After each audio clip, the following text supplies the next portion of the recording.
Bitches ain't shit, but hoes and tricks. Lick on these nuts and suck that dick. Get the fuck out after you're done, then I hops in my coupe and run. Bitches ain't shit, but hoes and tricks. Grab the cash and make it quick.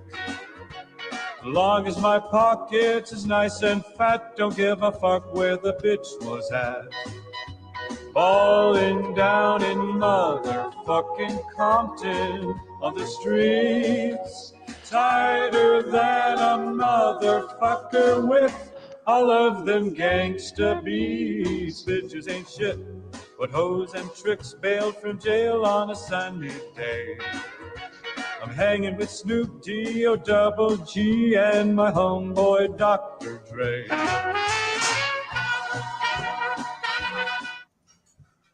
I mean, that guy had some good stuff.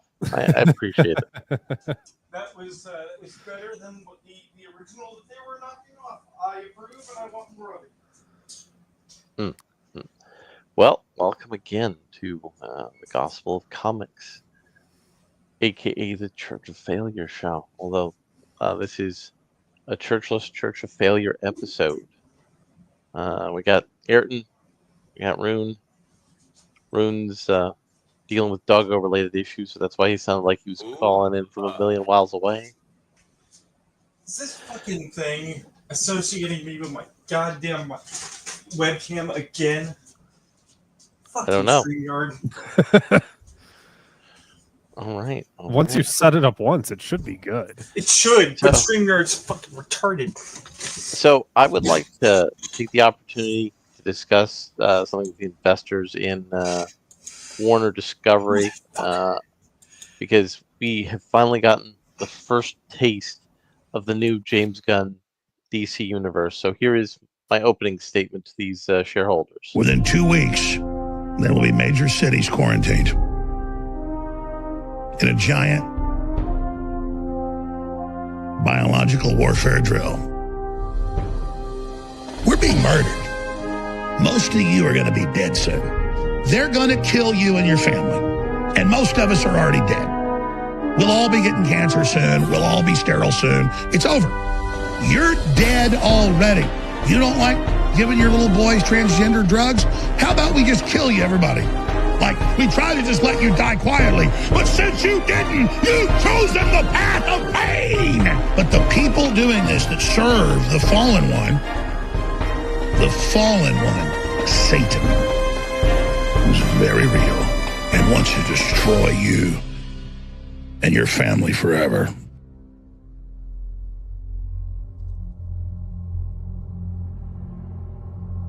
I felt sorry for the people attacking me. Because So yeah, that's Oh my God, it's church. hey church, welcome. So I was about to talk about Creature Commandos, and I had Alex Jones do an open message to Warner Discovery shareholders about the future of DC Comics on film and television. It should have been the "I will eat your ass" clip. I felt that one was too positive. Fair. So I watched Creature Commandos, and I'm sorry. the animation was okay. Wasn't great. The music was good, but not great. The voice acting was good in places. But the problem is the writing. The writing is atrocious. Wait, you mean the problem is not the graphic pornography? No. God, no. Jesus. So let's start off with we're 2 episodes in, soon to be 3 episodes in. So this season is about Monster Squad versus incels. Ugh. That's what the season's about.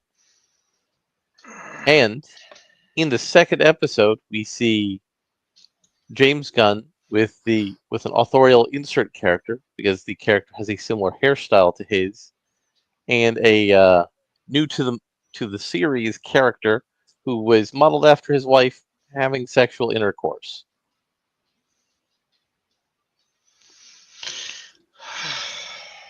And I mean, it gets worse, of course. So I understood the actual words.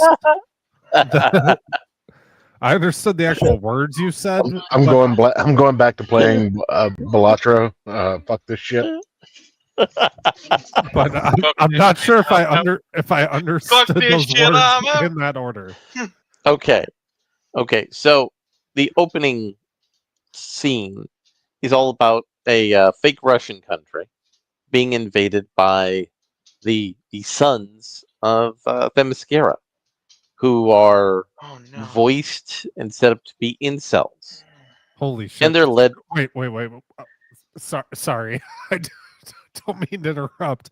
Remember the Truly Imagination Entertainment? Yes. Canadian Yes. people. Their newest video I just found says Star Trek Beyond, a film analysis. Anyways, sorry. All right. Add that to my save to later. So the characters of the sons of Themyscira are all being led by Circe. So they're all, simps for a redhead with magic. I mean, That's who isn't? That's your A plot.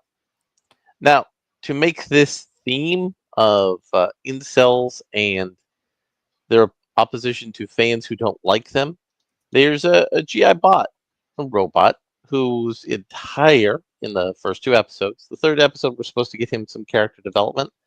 His entire interest is in killing Nazis and asking if people are Nazis and if he's able to kill them. And this was written and created by James Gunn. So this is a bad sign for the upcoming Superman movie. Because this is all kinds of terrible. Like the 2nd episode is all about how the Bride of Frankenstein kind of sort of loved Victor, which is weird. Very weird. Is that that clip I saw going around of him fucking the Bride of Frankenstein? Is that what that's from? Mm-hmm. Okay. All right, let's take a step back, because I think that this particular retardation is worthy of a deep dive. Okay? Mm-hmm. So you tell me that the implication of the show is that the monster is that the bride was in love with Victor. Mm-hmm. Right? So we'll start with that the appearance of the bride in the show is based on the universal monster. Yes. Okay. Which was an invention. The second film, Bride of Frankenstein, its entire plot was invented. Dr. Polidori does not exist in the Frankenstein book. Right. Okay. In the 90s,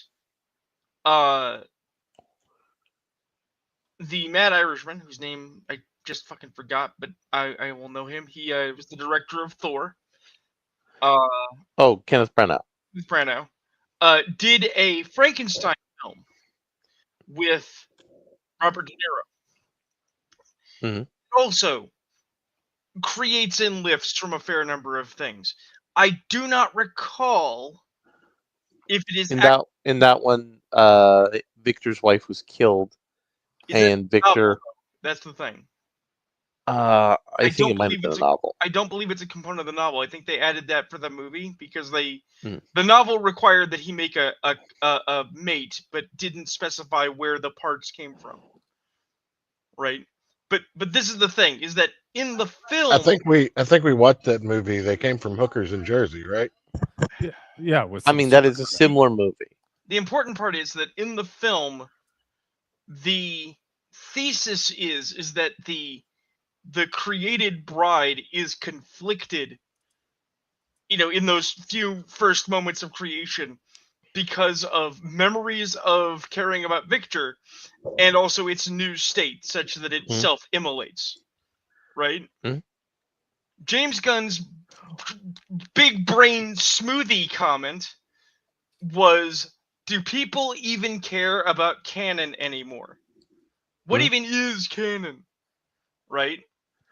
And this was not what he thinks it is. It was not a statement of, just let it go, guys, just enjoy movies. It was a statement that he doesn't know what the fuck canon is. Mm-hmm. Right? Because what you are describing, okay, is it's the Bride of Frankenstein in the broadest swipes taken from multiple different sources. Yes. The Branagh film, bits from the book that they didn't even use, the Universal Monster appearance and storyline, and then added with his own patina of lowest common denominator garbage, because tits sell and apparently low-key necrophilia is okay if it's a cartoon, right? Because Gunn doesn't give a shit about what he's making. And is it necrophilia though? If she's technically alive but dead? Well, no, they're dead. It's a reanimated corpse. It's necrophilia. But Rune, I got news for you. Yeah. Frankenstein is played as an incel. Of course. No, of course he's instantly played as an incel, despite the fact that contextually that makes no fucking sense. Mm-hmm. All right? But he was on a yacht with a bunch of sexy women that he immediately abandoned to pursue his wife, who doesn't want him. Of course. Again, which makes no sense. But then again, who gives a shit about context or lore? Because fuck it, it's just a show. Okay? This is the drive. But remember, people, what was it, a month ago, were crowing the victory that DC had picked up Gunn, and Gunn was responsible for all the good parts of Marvel because Guardians of the Galaxy. He had some good successes. Let's not be right. Too... But here's the thing. Was it Gunn's success, or was it the collaborative effort of all the people involved? I think Gunn was the key piece that made Guardians successful. But the implication here, when you look at Gunn's behavior now versus Gunn's behavior then, is that over at proto Disney, when it was just Marvel, there were people there to tell Gunn, no, you can't do that. Now, the other element of the Frankenstein, Bride of Frankenstein incel relationship is a young princess wanting to hump General Flag. And General Flag is a authorial insert character, and we get to see the bulge in his tidy whities while this woman is trying to utilize that bulge. Thankfully, Dr. Phosphorus tries to kill him to get access to the torture device that Amanda Waller has for her prisoners. Because, I mean, Amanda Waller, didn't think, hey, putting a suicidal torture device in these people, it didn't really work well for the Suicide Squad, so maybe I should discontinue that as a motivation tactic. And I don't care about the A plot. I don't care about the B plot of the 2 episodes I saw. And this is bad if you're wanting me to give a shit about the story architecture that he's building, because this is the first piece. This is a bad sign. I am not thrilled for the future of Superman. But Church, I have some excellent news for you. I'm going to give you some good news.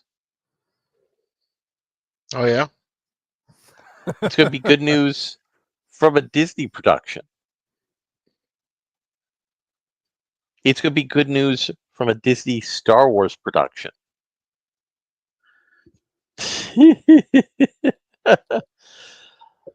So I saw Skeleton Crew. Skeleton Crew was okay. It, like Andor, has almost figured out how to do something interesting with Star Wars. It's not right for being a Star Wars, but it's fun. So it is called by people Space Goonies. And that is a very accurate representation.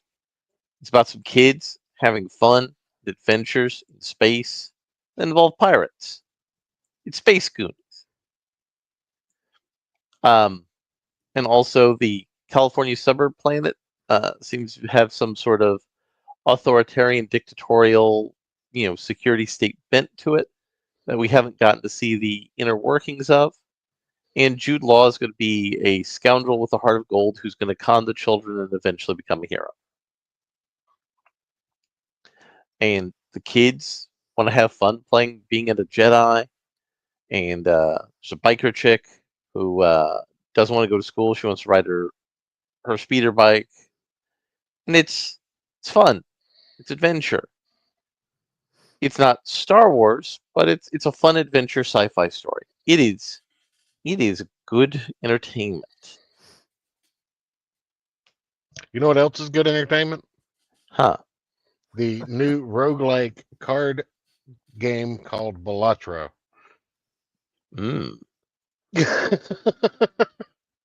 What about a gas-powered Wii? Ooh. Can Now you play that would be Balatro on it? I mean, probably. You'd have to have a gas-powered Switch. No, I mean, my grandmother had a gas-powered Switch. That wasn't a good time. No, it was no. I know exactly what you're talking about. And one time my grandmother told me to go cut a switch, and I thought I was being slick, and I pulled up a tree, like a small tree. Mm-hmm. It was too big for her to hit me with. You know what it wasn't? It wasn't too big for my grandfather to hit me with when he got home from work. So, actually, speaking of gas-powered things, me and my brother-in-law came up with an idea of building a fuel deficit hybrid vehicle. So you hook up an electric motor, run off of a single car battery with way too much output, and then over-tune an engine so you get, like, let's say 5 gallons to the mile. So you have just enough power in the electric motor to, like, get you through an intersection, and then you can go like 6 miles on a full tank of gas. So it's a Hummer. It's an electric Hummer. A hybrid Hummer. But that was our idea. Did I talk about Moana 2 last show, or was that something that I didn't get to talk about yet? Because I saw Moana 2. I don't remember. Well, Moana 2 was almost okay. It was supposed to be a streaming series, which all streaming series are basically overinflated movies. So what they did was they overinflated a movie and then they took air out. So it was kind of flaccid and flappy. So Moana has to find more people, because that's the theme of the show. The people need to come together, be a community, to work together to overcome obstacles. Then Moana finds out that there's danger, and she's gotta get a team to help her rise to the challenge. Is this the roguelike card game you were talking about, Church? This is the roguelike card game that I've been playing pretty much for the last week and a half. Nice.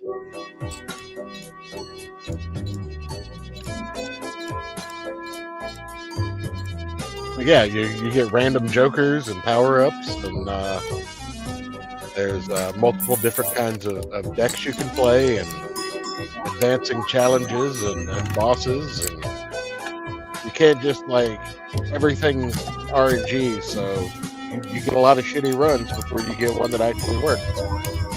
Mm-hmm. I've been playing it for like a week and a half, and I've probably unlocked about 40% of the game. That's before you unlock the challenges. I've beaten slightly over half the decks on the beginning difficulty, but there's like 7 difficulty tiers that add new challenges to it as well, and you don't unlock challenges until you've unlocked all the decks once at least. Okay. So yeah. Okay. So that looks like a fun game. It is. And I usually hate roguelikes. Um, I have a love-hate relationship with Rogue Legacy. I also have a love-hate relationship with the Rogue Legacy. It's a lot of fun and infuriating, and it makes me want to throw my controller because you can't get good at that game. There's not enough time with any one character, and as soon as you get on a roll, something fucking ganks you, and then you have to re-roll your character, and you're never going to get the same kind of character again. No, sir, you're not. I mean, You're going to get a this is shitty true, but offspring. I did beat that first boss. Oh yeah, we all beat the first boss. And then the second one comes out of nowhere and it's just like, hey, fuck you. Or some fucking enemy just comes out from behind a bookcase that was just perfectly stationary, and there's a fucking skeleton going, fuck you. A lot of things going, fuck you on Rogue Legacy. On this thing, it's just you just don't have the right power up. Now, after playing for a week and a half, I have been able to cut my losses and recognize about halfway through a run that I'm just not going to fucking get there. All right. Yeah. So the issue with Moana 2 is oh wait, are we done with the Star Trek thing? I completely no, the Star Wars thing. The Star Wars thing, it's not that deep. The Star Wars thing, it's Space Goonies. Yeah, I have a Star Trek thing born of Space Goonies because I made a horrible mistake with my life. Wait, I can't let's even hear about Larry. this one. Larry told me it was a horrible mistake. I did. I warned him. Did you warn him not to do this? Is that what happened? No. Picard I already knew was bad. You know that's what happened to Kayla Ricada, right? I mean, she was a perfectly fine, upstanding individual, and then she watched Picard. No. Here's the thing. And this whole cocaine arc started because of Picard. Larry said, that's the lore now. Here's the thing. Larry said that Skeleton Crew was good. And I was like, you know what would be really cool? We should compare the two dog shit sci-fi series. So we should watch an episode of Star Trek Prodigy and compare. And Larry was like, no, don't do that. So I did. And I no one should ever watch instantly regretted my life decisions. So are you familiar with Star Trek Prodigy? It has a horrible animation style. So here's the thing. I grew up on Star Trek. Okay. My grandfather was a firm believer in recording television shows to the point where he had mastered the art of not only beating my ass with the tree, but he could pause the recording as soon as the commercial was about to come on and start it back up at the exact moment that the show started back up, that you would almost have a seamless episode on a VHS. That's pretty good. He had a wall. So my childhood living room, think about growing up in the 90s. We all lived in those, well, all of us poor people, we lived in those, old houses that were bought for $7 and a loaf of bread.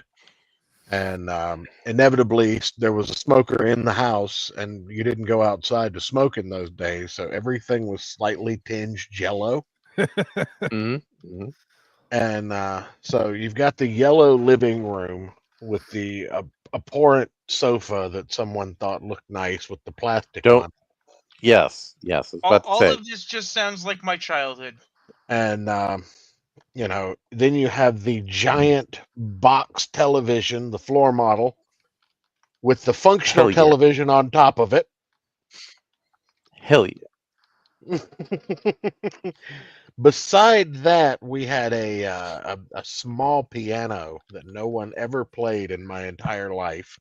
Or knew how to play. I don't even know if it worked. But that piano was used as a shelf for VHS tapes.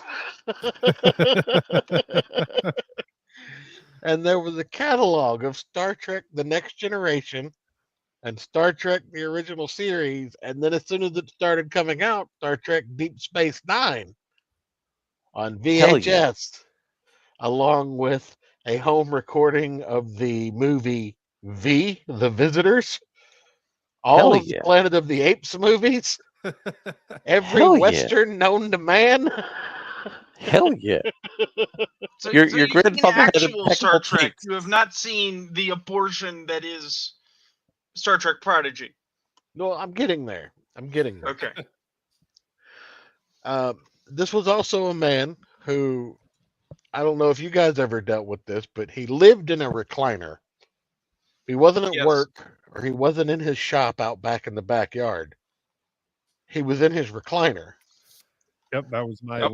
grandfather. And then he, he would sit there and he would pass out in the recliner at random intervals throughout the day, watching some shit television program. And then you would sneak over and you would try and take the remote and you'd get the remote and you'd get it over back to the couch and you'd sit down and you'd change the channel one time and I was watching that. Like it broke the fucking trance. So I became well versed in the original Star Treks. I have seen probably every episode at least 4 times, and I began to like Star Trek. I had an affinity for the Tribbles and for Q, and for Geordie LaForge and Worf, and I always thought it was funny when the second in command was referred to as a piece of shit, calling him number two. It was always good times, great times in my life. And then I saw a preview for Star Trek Prodigy, and I threw up in my mouth a little bit. This very much checks out with how Joe's experience was. Right. So And I said, nope, that doesn't fucking exist. At best, it's a continuation of that bullshit Buzz Lightyear movie they put out, and Right. that's my headcanon, and we're done So- with it. So I made it. I wanna give an exact number here. 11 minutes 27 seconds into an hour-long episode. Yes, that's too much. I mean, I'm a younger man, Church. I got that resiliency. I mean, you're not young. You're older than me. And yet you have the 3 children and seem more beaten down by the world and have the wisdom of Solomon. I don't necessarily call it the wisdom of Solomon. I think it's more or less the fact that life has beaten me up, and well, I've just accepted that beating. I don't know. Maybe it's the alcohol. Maybe booze helps. I don't know. The point Church is has that, made enough mistakes that he's accidentally become smart by saying, "Well, I've done everything else. I might as well do this." Right. So here's the thing. The setup is random purple kid in space prison being made to space mine, but not really. Wants to escape space prison. Wait a minute, Fine. Joe. Did you really just do this? Blame it on the lose, got you feeling loose. Blame it on the throne, got you feeling gone. You just did Blame it this. on the alcohol, blame it on the. I mean, sure. The thing is that the first thing I said to Larry before Larry wisely fled was, this doesn't feel like Star Trek. This feels like Star Wars. Because all the musical beats are Jerry Goldsmith alike. It's got that weird kind of mystery on Tatooine feel. And I'm watching it, and there are droids, even though it's Star Trek and there aren't that many robots in Star Trek. There's, ominous Darth Vader bot, who we swear is not Darth Vader bot, even though he totally is, right? And Absolutely, then Darth Vader bot. when the when Purple Kid gets snagged and is in prison, and finds out that his cellmate in the next cell over also speaks his language, right? They start talking about how he's the only person here who actually believes he can escape because he has, wait for it, brace yourselves, hope. He's the hopeful one. He's kept the magical hope alive. And I was like, no, this is not Star Trek. This is Star Wars with a Star Trek skin, and what's worse, it's bad Star Wars. I totally thought you were going to say hose, not hope, for a second. No, hose would have been funny. I honestly was a little stayed in for hose. I was a little disappointed that he didn't say "brace yourself" like in "Don't Be a Menace in South Central." Brace yourself, sucker! But really, it's Star Wars with a Star Trek skin in a bad animation style, which I still believe either predates or is contemporaneous with season 1 Arcane. Right? Although Arcane did the style better. Arcane did the style better. It wants to be a video game. It wants you to think it's a video game. And it is, it's like, well, it's kid stuff. No, it is yet again this magical idea that hope, without action or skill or dedication, hope alone is the magical panacea that will make the universe work, which is bullshit. Well, that So are you saying this new Star Trek is about space boats and hopes? Yeah. Yes. The thing is, everybody says, it gets said all the time, Star Trek is a hopeful view of the future. Star Trek is a apocalyptic view of the future. And I don't just mean, they had an apocalypse on Earth. I mean, when you watch a photon torpedo hit a ship, and that ship has a hole blown in it, you just watch 100 people fucking die. Yeah, but were they commies? Who the fuck cares, Church? It's the future. Well, if they were commies, they weren't people. I don't care. All right. My point is that Star Trek is, if we actually think about it, a reasonably dark future, but that quote unquote hopefulness, that goodness that everyone's talking about, is because we aspire to be better than the shittiness of the galaxy.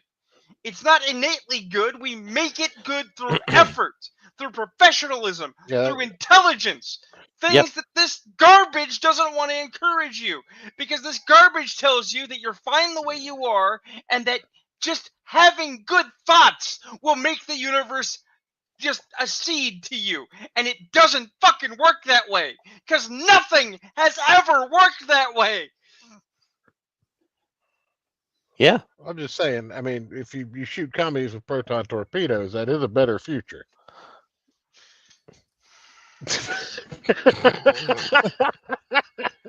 Church, by the time we get into space, there's enough space that if somebody wants to go off and be on planet Space Commie and Stalin themselves into the ground, they're free to. Just don't bring your space communism to my space America. No, that's not going to work for me. It's not going to work for me. I'm going to be Space McCarthy. I'm stomping that shit out. Wait, can I make a space anarcho-capitalist planet? I mean, a whole bunch of people are. That depends. Are you going to redistribute any wealth? No. We're good. So, I also saw a science fiction TV show called Silo. So, isn't that the one where they shoot the dog? What? No. So Silo is about a hopeful future where the entire city of Atlanta has been destroyed by a nuclear war. I was hoping that was going to get Church's attention. Wait, what happened? The entire city of Atlanta got destroyed in a nuclear war. Hell well, yeah. Well, yeah, we've all seen Atlanta. We know that. So what's this movie about? I mean, we were inevitably going to bomb Wakanda. What are you talking about? So this is a TV series based off of a book series. It's about a post-apocalypse, and I'm getting really tired of post-apocalypses, Church. I'm getting really tired of them. Yeah, give me some like pre-apocalypse, like the pre-come to the apocalypse, right? You mean like what we're living in right now? Yeah. Except, well, this one's lame and gay. Like, I want something more interesting to happen. I mean, there was a coup in Korea where people were complaining that their League of Legends raid failed because they all had to stand there and guard the Parliament building. Look, if that's you fair. okay, just put it like this: you cannot call yourself Asian if you cannot play a MOBA and snipe people from a rooftop at the same time. Well, the problem they had was they didn't know what they were doing there because there was a breakdown in the military planning aspect of the coup. Obviously, they were supposed to take rifles up to rooftops and shoot at people. That is what Koreans do in these situations. Maybe they should have used a convertible instead of a coupe. Would have been more comfortable Yeah, and well, stylish. So anyway, maybe a Silo. sedan, 4-door. Yeah. So Silo is set in the titular silo, where nobody knows why the world outside is fucked. Oh shit! My No. sister and brother-in-law just told me I should watch this show. Yeah, nobody knows. I forgot the name when of it'll it be- until just now. Anyway, Yeah, sorry. nobody knows why it was fucked or when it's going to be safe to go outside, but it's not safe to go outside today. And the show starts with a good hook. The sheriff decides he wants to go outside, which is the one capital crime that they have. We later find out that you just accuse people of that crime and they go outside and die. And it's all about the sheriff's successor, who's an engineer and a woman who is the only one capable of keeping the engine of the city alive. And it's all about her uncovering the conspiracies that exist inside the silo. Now, Joe might recognize this as a less interesting version of Paranoia, because it's a less interesting version of Paranoia. I hadn't until you said it, but now that you've said it, yeah, it's a less interesting version of Paranoia, in addition to being stupid. And there are a whole bunch of books in the series that are going to be multiple seasons about. Apparently, there are multiple silos, not just this one silo. Of course, you need more than And- one vault in your Fallout game. Exactly. Wait, exactly. is this? What was that YA? Not Hunger Games, the one that came out after You're asking that. if it's Maze Divergent? Runner? Yeah, No. no, Divergent. This kind of No. sounds like that. Is it like you have different like city? No, it's more like the vaults from Fallout. I've never watched Fallout. It's, Well, don't watch it's it. a game. Fallout. Don't It's a game. watch the show. The show is bad. Show Yeah. is bad. Play the game. But Specifically, When did they came out with a game from the Vegas. show already? That was no, quick. the No, game came out don't first. entertain him. Games came first, you fucking Don't entertain moron. him. But You know Silo. what he's doing. Don't let him do it. But Silo is something I would consider a mid part of my diet of garbage that I've eaten for this show. And then I saw something sad. The movie Juror Number 2, which will most definitely be the last movie ever made by Clint Eastwood. Oh, Hey, no. Church, did you read 12 Angry Men? I was in a play about 12 You were in the- Angry Men. No shit. Yeah. Yeah, it's a Wow. good play. Who were you? I was I was one of quote the jurors. I was quote in a play for Well, that yes, too. obviously in 12 Angry Men, you're one of the jurors. Which juror? Shit. It was 20-something years ago. Which one? How many?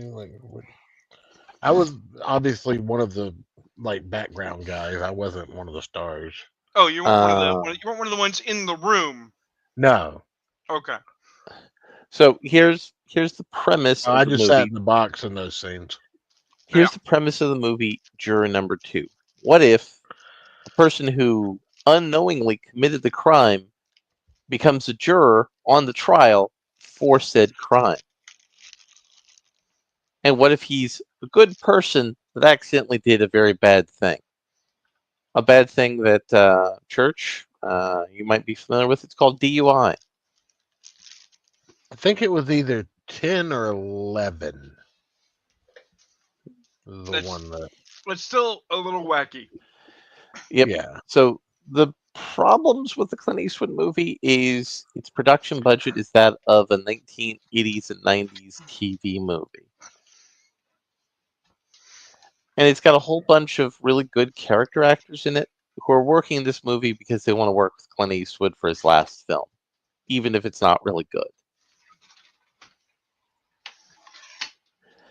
And it's all about how our main character figures out, hey, I'm the one who committed this crime, and how he has it exposed that he's the one who committed this crime.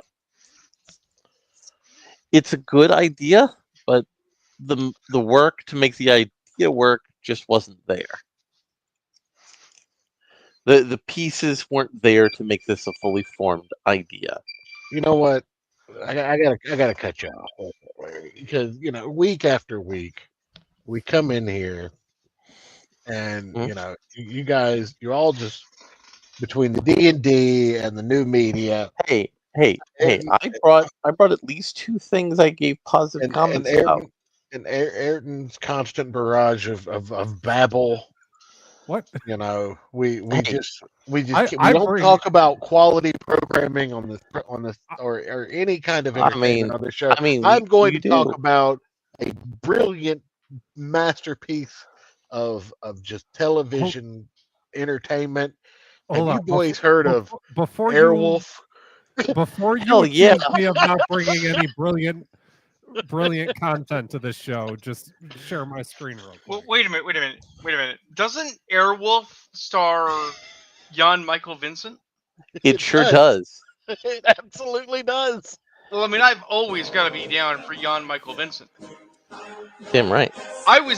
And let's be clear, I knew about Jan Michael Vincent before Rick and Morty tried to popularize him. A church.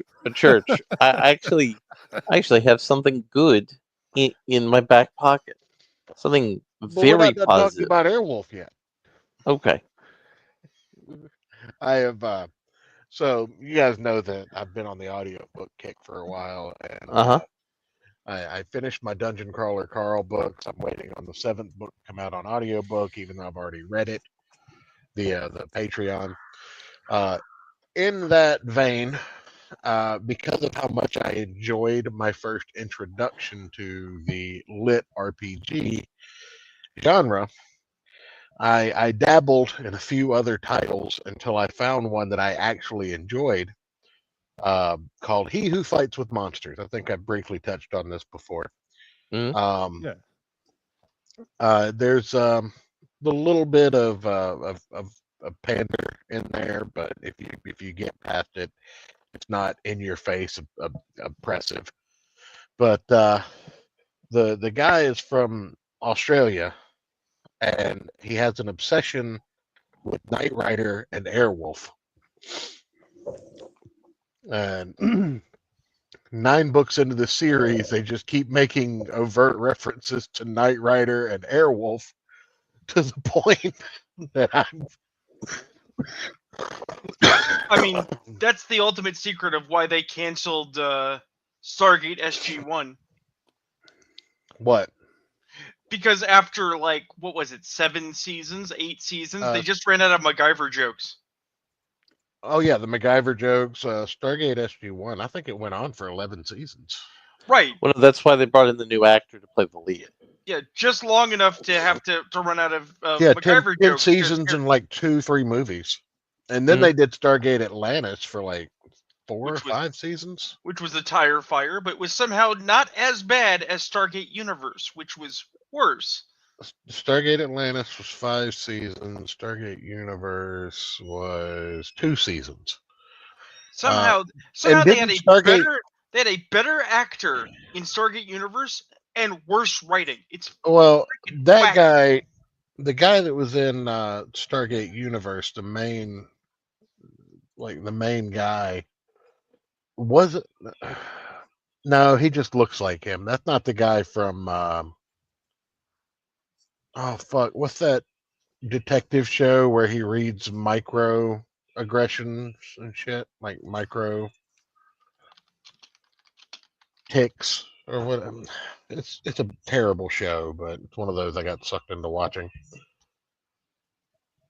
Anyway, moving on. Airwolf. Airwolf, fucking awesome. The more I dig into it, the more I want to. I got sucked while watching a I terrible mean, show. I was Oh, talking God. about Robert Carlyle, who has been in very good movies. I don't know who you're talking about. No. Fuck. Who am I?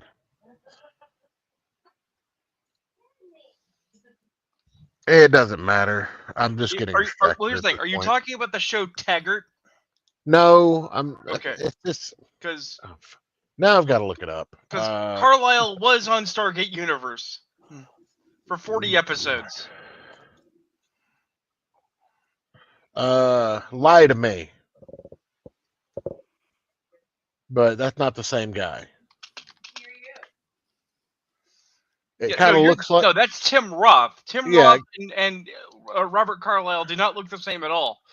They kind of did from that one image. But I'm also staring at ducks, so my perception's a little flawed. Ducks are great. Hey, Larry, can you watch and review the film called Self Portrait for next week's Just show? a moment.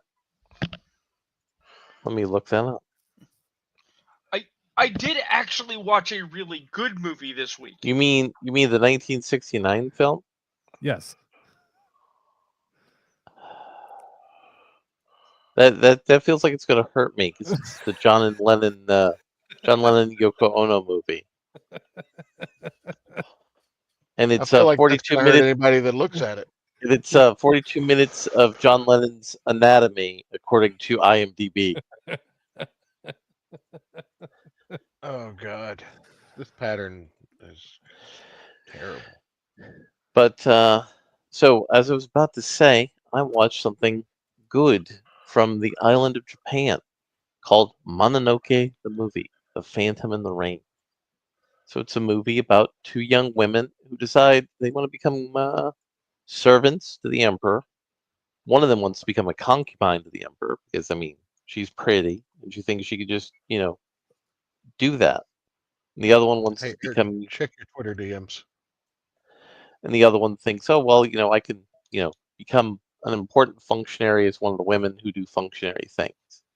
But it turns out this special place that's full of women that only the emperor or people the emperor allows can get access to has a ghost problem. There's a yokai hunter who comes in to fight the yokai, but the yokai exposes all of the corruption and deep psychological traumas. And it has a really cool, sort of trippy animated style that was good. Voice acting was good. The characters were all engaging. I highly recommend that. It is something positive to talk about. So let's see. I honestly, besides, I've really been just engrossed in Balatro for the last week. I remember before when I was went through time travel sleep, we were talking about having me explain the wife jack controversy to you. Oh yeah. So, as you see, I have my made by AI art wife jack that I am currently utilizing here. So, wife jack was a meme, part of the Wojak memes, and it was started by a woman who said, Let's take a step back. Let me just pull up the actual definitions of these memes. So go to Know Your Meme and look up Wojak. That's what I'm doing. Damn right.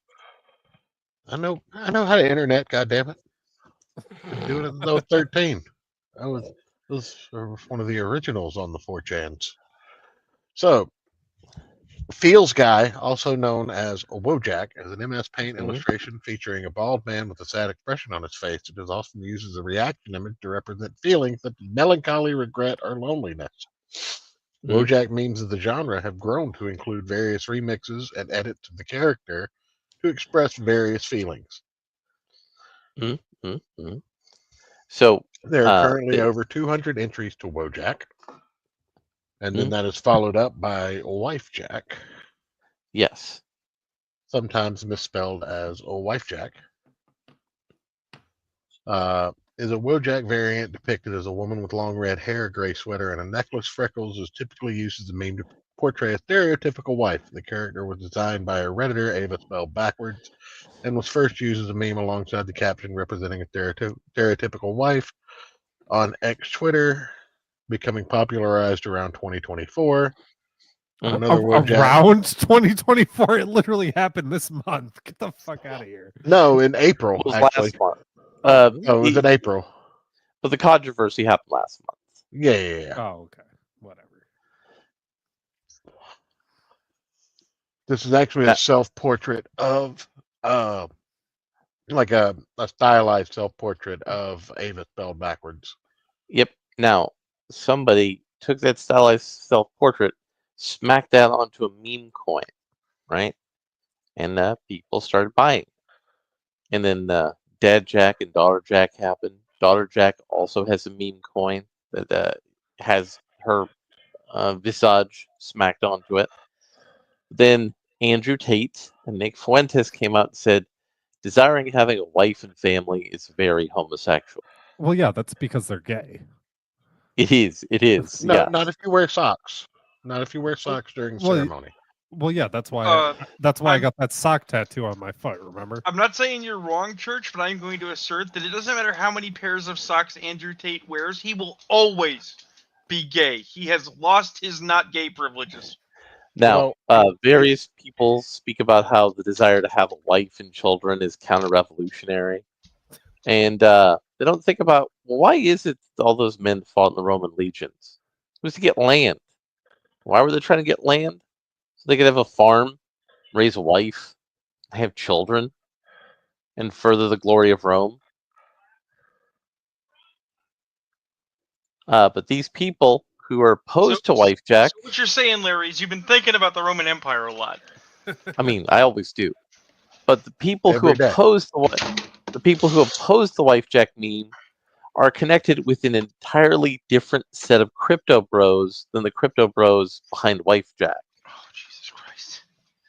So, in actuality, all of this chest puffing, if you will, is about crypto on crypto violence. Wait, where does crypto come into the Wife Jack thing? Because there's a wife coin. There's also a coin. I thought it was just like a cute, silly meme. It was, and then somebody slapped it onto a coin. Somebody monetized it. Now the meme is no longer fun. It's like NFTs.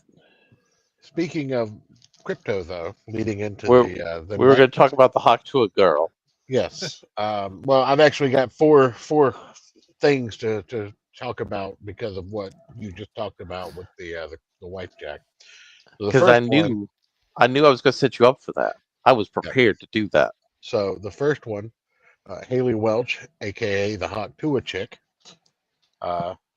she has become the fastest growing burnout on social media ever, launching a meme coin that tanked in the first 20 minutes. Like usually crypto bros wait about a week to do the rug pull. These guys couldn't wait 10 minutes. I know Boogie was within like 72 hours, wasn't it? Yeah, but this was 20 minutes. It wasn't even within 72 hours of the launch. It was within 72 hours of the going live or some shit. This was from launch to about a half hour later. The market cap for the coin went from $500 million to $60 million. Which is really good if you got out at $500 million.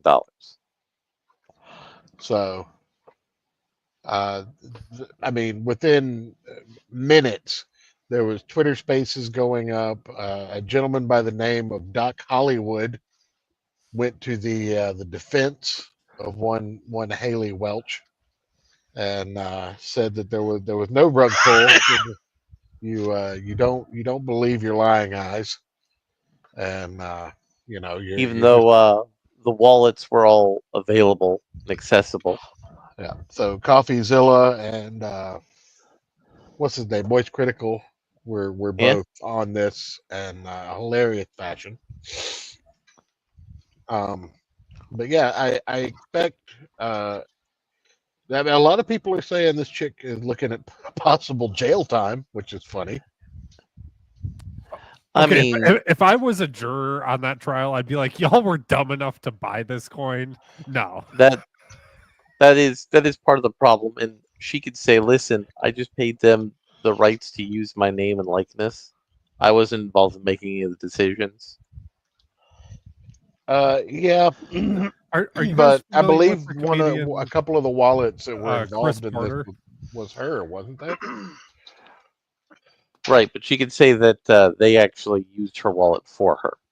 Okay. Well, in any event, I hope she goes to jail and burns and dies because she's a stupid bitch. But I'm so tired of seeing Talk to her. Wait, you her actually watched her podcast? No, I just see it everywhere, clips on YouTube and people like commenting on it. It was never funny. It was always people being gross. Not going to take that away from it.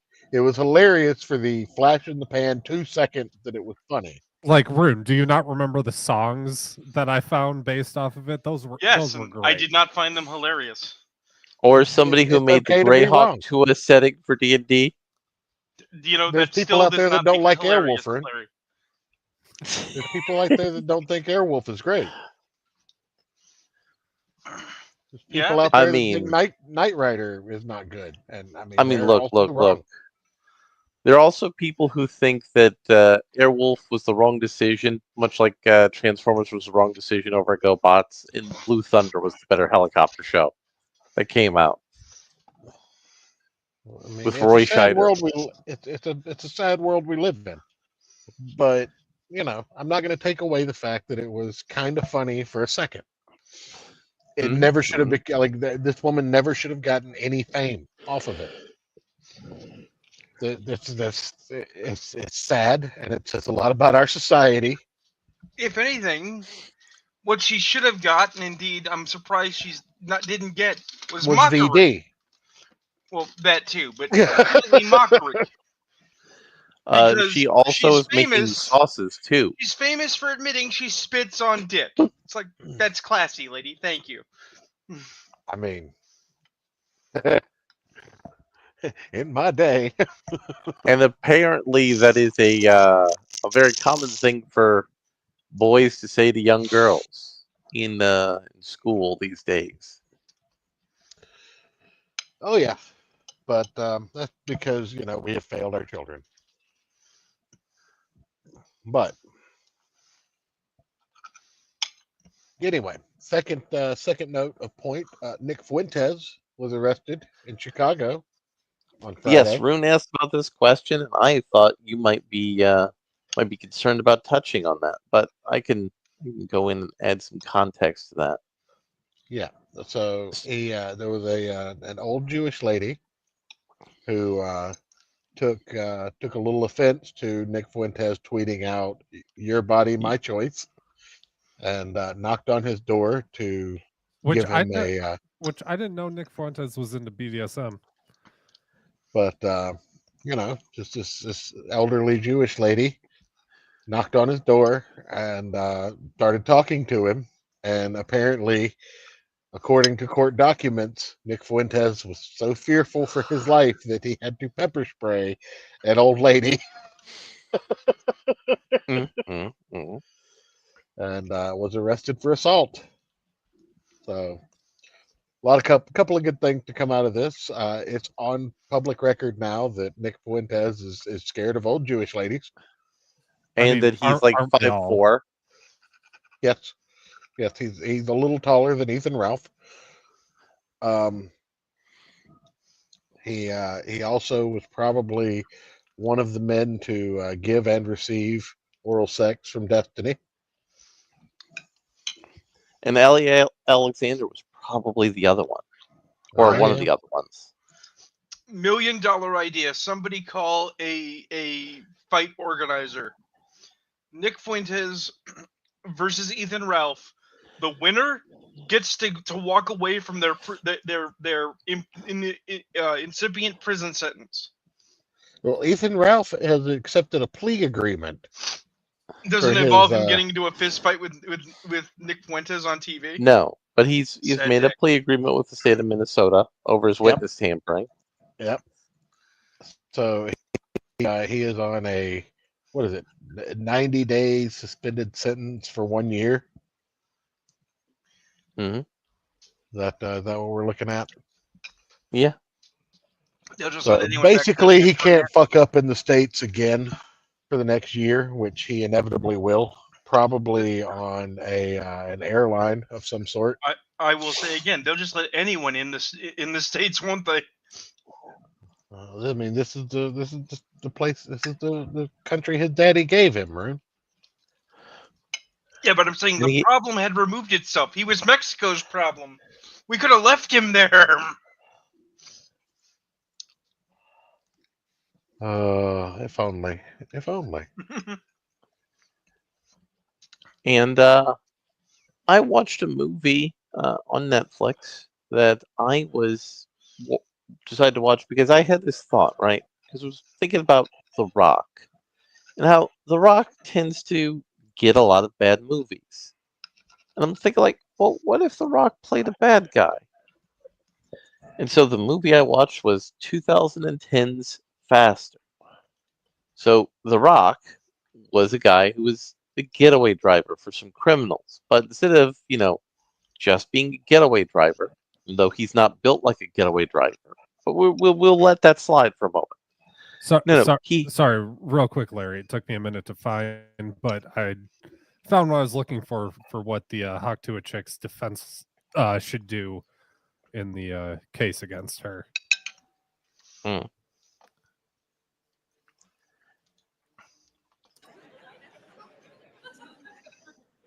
You have to give corporations an "are you shitting me" defense. So when stupid people do dumb shit with their products, corporate lawyers can just walk into court, look at the judge, look at the plaintiff, look back at the judge, shitting me. This dude skied off his roof, and now you're suing me because I make skis. Are you shitting me? That is actually in Kentucky a legal defense strategy. The "are you shitting me" defense? It's not classified as that, but you can argue that no, this is stupid. I understand it's legally sound, but this is stupid, and the judge could dismiss it over that. So that is in fact a legal defense in the great state of Kentucky. So too bad she's in Tennessee, one state away, bitch. Yep. So in the movie Faster, The Rock, as a getaway driver, ended up being put on a snuff film because somebody else wanted to steal all of the loot from these criminals, and he joined this criminal cabal to help out his brother. And he wasn't criminal before this. And then he became a hardened criminal in jail, then went on a murder spree. Also, running in parallel is Billy Bob Thornton, a cop with 7 weeks to retirement and a heroin addiction. Wait, hold on. No, stop. I can already make this movie better. Okay. So instead of Billy Bob Thornton playing whatever character he's playing, he's still a cop, but he's the guy from Sling Blade. Look, everything is better by Billy Bob Thornton being Sling Blade. Everything. And you know Reckon I gotta go catch a big black feller.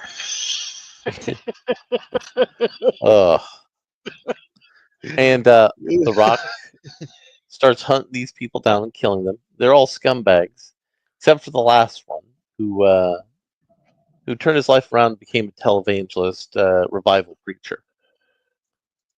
And it turns out that Billy Bob Thornton's scumbag druggy police officer was the one who set The Rock up, stole all his money, and got him in jail. Which led to him, his wife, who he married because she's the one who told him about all these crimes, and his marriage imploding, him getting back on the heroin. And, Yeah, no, The Rock can't even play a bad guy in the movie where it would have just been simpler if he was just a scumbag, criminal, like Mel Gibson in Payback. Whereas, like, listen, I was just doing a job, minding my own business, and then these people, like, brutally murdered all my companions. They even raped one of them. I need to get revenge on these people. That's all you need. You don't need any, well, actually, I was really a good guy. Like, no, that's it right there. You don't need Billy Bob Thornton's cop to be, the drug addict who's behind the whole thing. No, he's just like the cop. He's like Robert Duvall from Falling Down. He's a cop with 7 weeks to retirement. He's trying to help this guy who's murdering a bunch of people. And you shouldn't do Oh, that. man. I'm telling you, he's a cop who really, really likes French fried potatoes.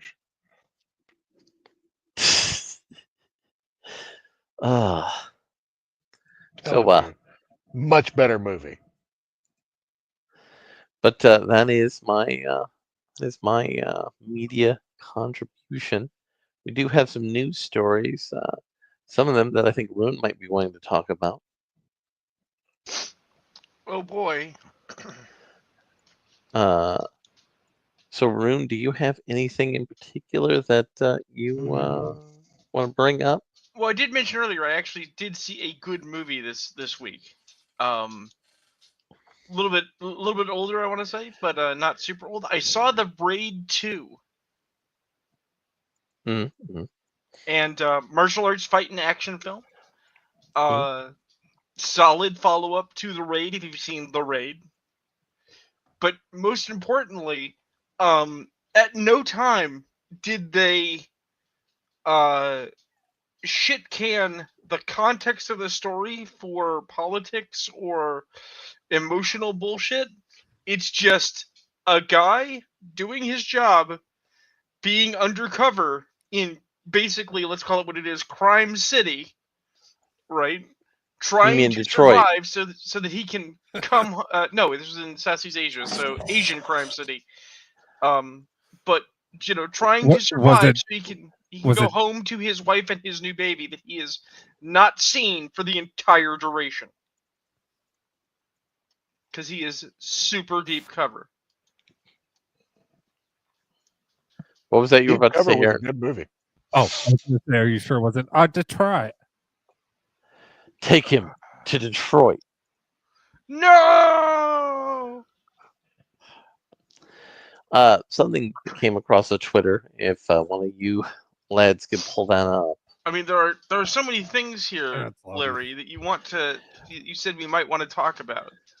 Well, I mean, we could talk about the new Legend of Oh, Korra. do we have to talk about this? Yes. So, did you guys know that Dwayne "The Rock" Johnson has a clause in his contract that he can't lose a fight? Yes. He does. That's actually not an uncommon clause these days in Hollywood. So, I'm going to read the quote from the person who was quote tweeting this. Korra, seriously, Jesus, she fucked up hard. I mean, goddamn woman.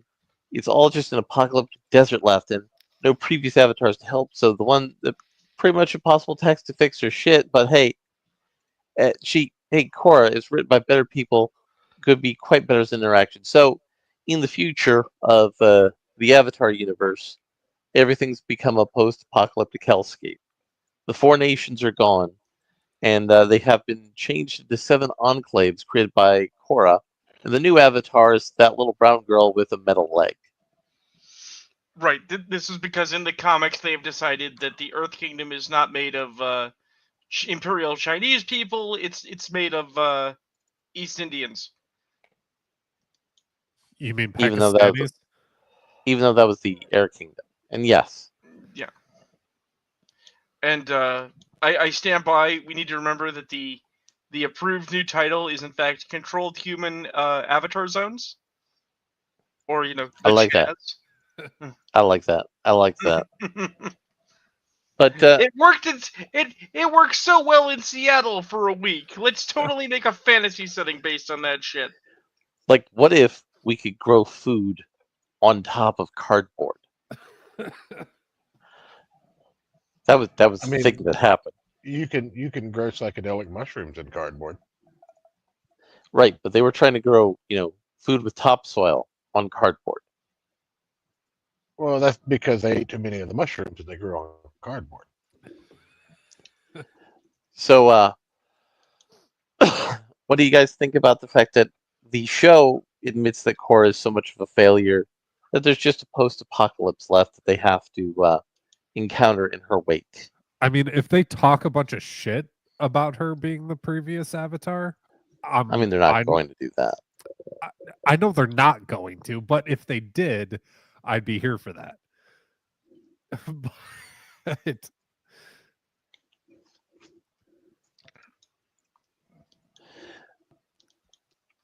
So, we were talking about how the Legend of Korra was bad from a world-building design standpoint, Yeah.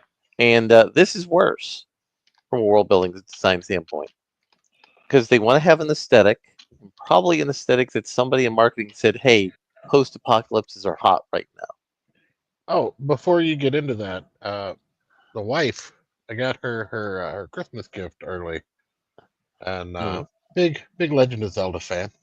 Nice. So, she was missing Tears of the Kingdom and the new Legend of Zelda, Echoes of Wisdom, which you play as Princess Zelda, and it oh, not you only actually play as Zelda. Yeah. Damn. Yeah, and it's very cute, very chibi. Got a good review from one Mr. Minotaur. So yeah, she likes it. She finally got past the Zora portion of the game earlier. Mhm. Let me know that. So pretty good.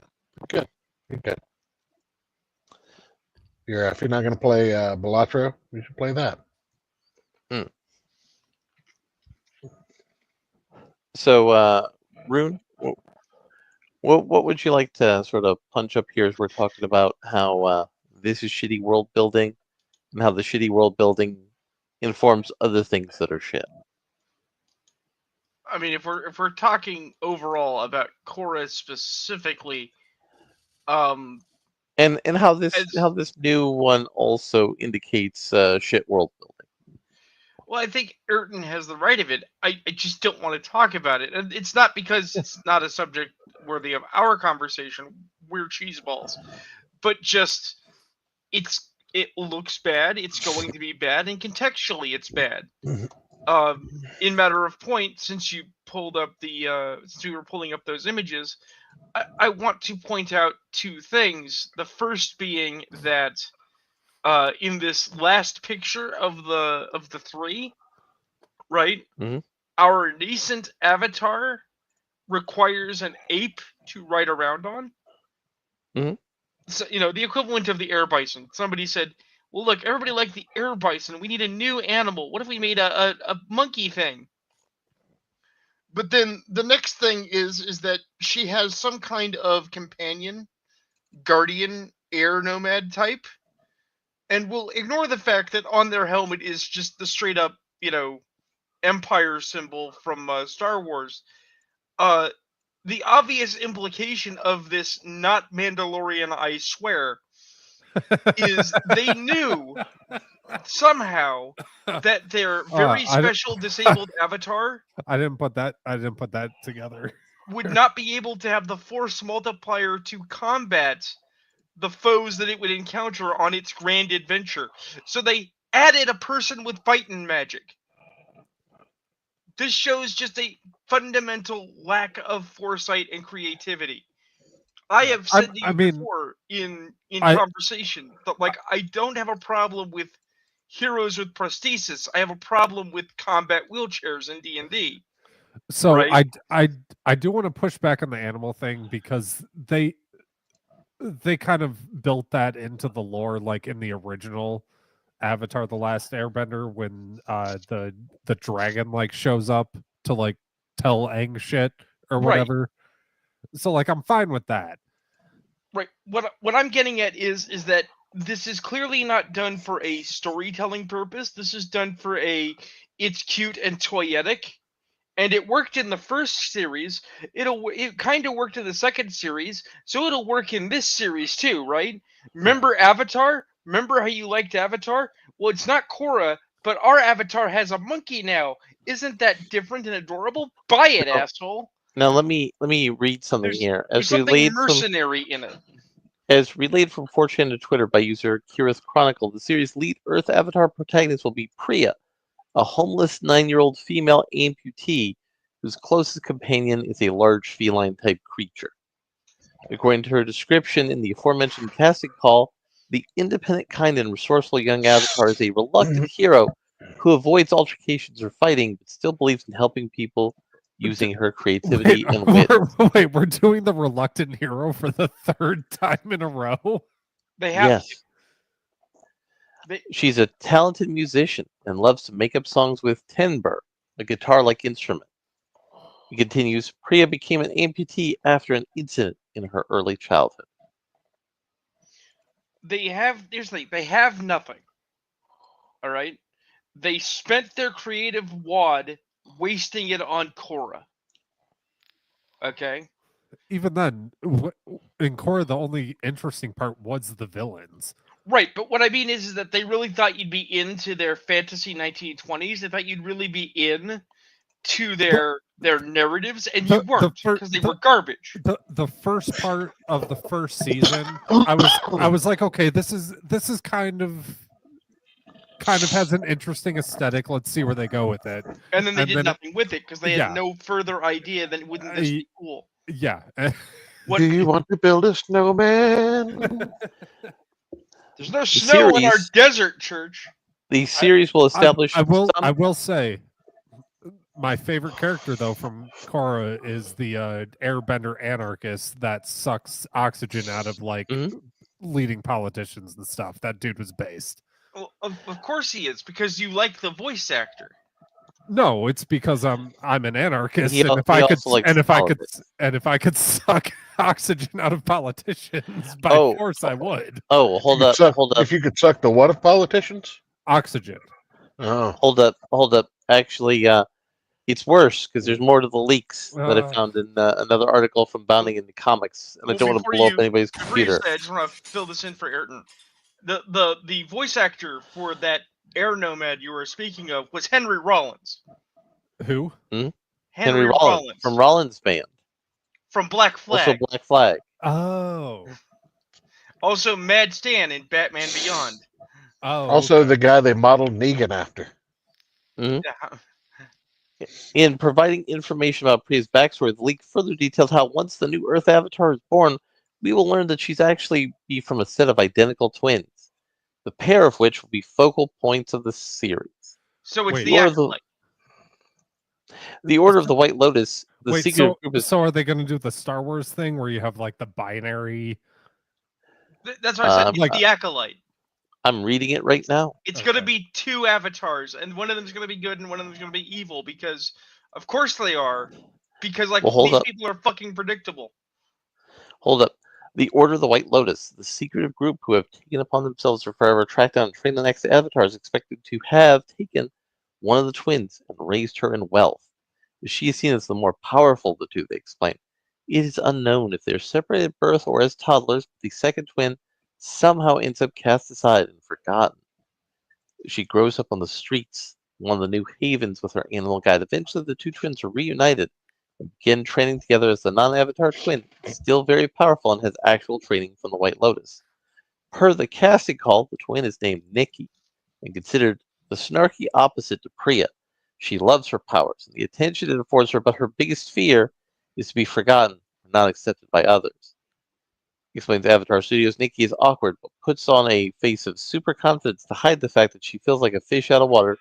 Despite the cocky attitude, Nikki is also an innovator, and her wild side is useful at times. So in other words, it's Korra. It's the soul of Korra. Well, isn't that what the Avatar's supposed to be? Like the reincarnated soul? No. The thing is that the other one is more of an Aang-like character. That's the one who's going to have the powers and go on the hero's journey. And the evil sister is the one who's behaving like Korra. Oh, okay. But they lack the insight to be able to see this about their own work.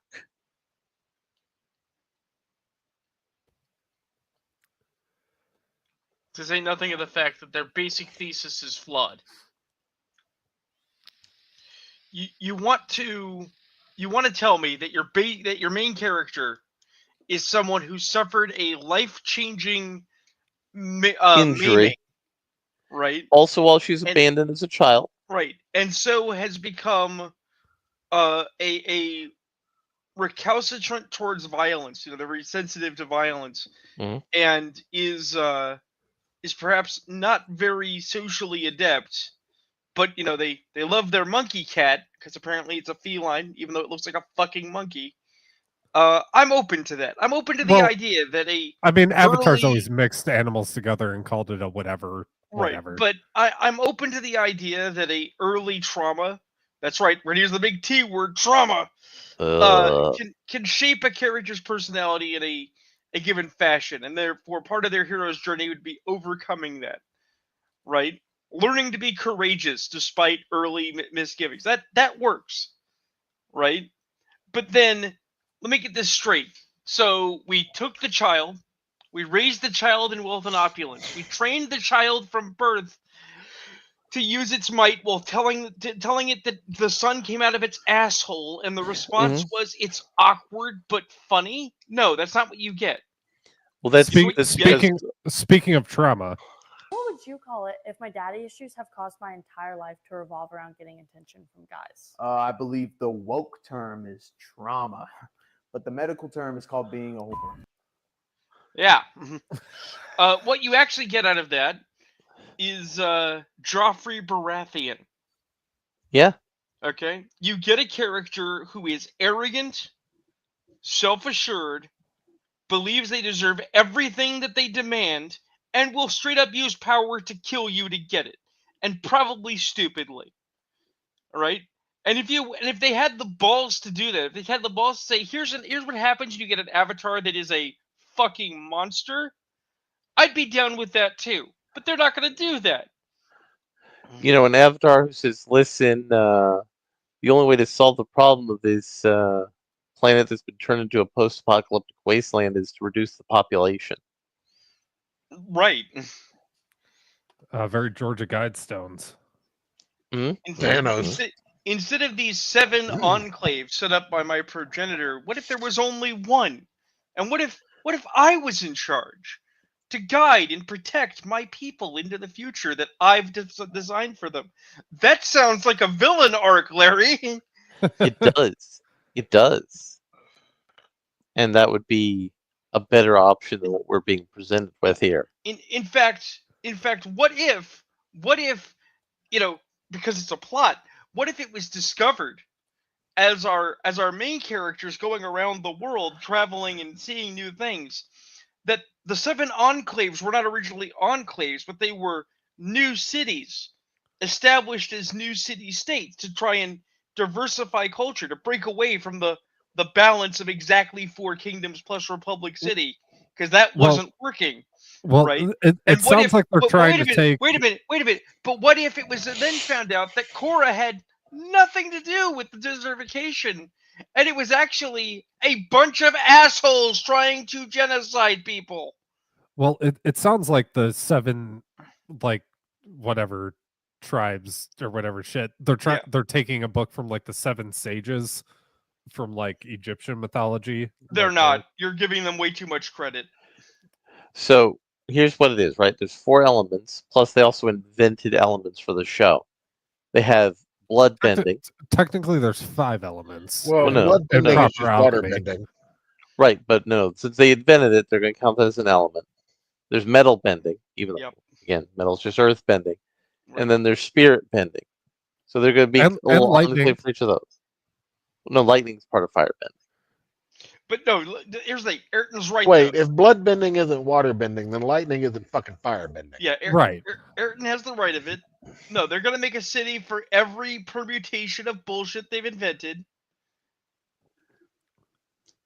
And there's bullshit. And there was lava And there was like the dude with the Yep. eye on his forehead that like shot laser Well, beams. no, which they no, never that- really explained that. Yeah, no, that guy they just ignore like he didn't exist. Okay, that guy's powers are not explained. Don't make any sense. I thought they explained it in Korra because there's another No. character that's able No. to do that in Korra too. No, he could do it, and then they had another character in Korra who could do it as well, but she wasn't mute and didn't have any of the same behaviors or style. It's just some cool fighting magic that they do. It's never explained. They don't give a shit. We don't know if it's an element. It might as well be psionicis. The just fan theory brain is works. combustion bending. Right. But they've never proven it because they don't give a shit. Because and I've always said this, and I know people hate it, any claims that Avatar was ever planned or that its efforts to emulate Asiatic fighting styles were intentional is a fucking lie. Well, no, it was, and then the guy who came up with that idea went to make Dragon Prince. Right, went off to make something even worse because he's also a fucking hack. It was Avatar was never magically the best thing ever. It was just a halfway decent thing we had seen before. Well, in fairness, Avatar has a lot of good writing in it. It's almost I like saw both of those James Cameron movies, and I don't remember any of the shit y'all are talking about.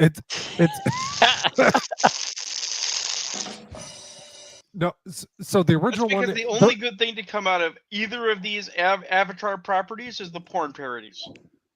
Yeah, I mean, you're not obviously. wrong. I wouldn't say there was necessarily good writing in general. I would say there was good character writing in the original one. Here's the thing. This is what I'm getting at. That level of good should have always been the baseline expectation for good. Well, yeah. Right? It was good because so much else was bad. In particular, let's be clear that Avatar was good because Let me be clear. because Nickelodeon was coming off of the exactly tail end of the 10 to 15 year long spat of gross out humor television. Ren and Stimpy was well and truly gone. Rocko's Modern Life was gone. They had just finished out with Cat Dog. And I want to say they were mid-stride with SpongeBob and desperate to find the next big thing. Right? And somebody somewhere in some thing said, hey, what if we did something that wasn't gross out humor or stupid humor? And they said, well, we'll try anything once. And it turned out to be effective. That doesn't mean it was great. That means it was different. So here's what I'm going to say, is I think structurally it was a very elegant property and it was very well thought out. Each episode was a complete story. Each season had an arc, and each episode fit into the arc and fit into the character arcs of the Team Avatar people through each story. Each individual act of each episode was in and of itself a complete story. So it was well composed in that standpoint. They also focused very well on a simple conflict. You have to become the Avatar before the comet gets here. Otherwise, the Fire Lord's going to just murder everybody. He's just going to kill. So it's simple stakes. Everybody understands it. Then you have strong characters with strong voice acting. So I would say that the original Avatar was good, but it was good because there was a team where everybody was playing off of each other and improving each other. But when you pull the pieces out, you get something that's not as good as the sum of its parts.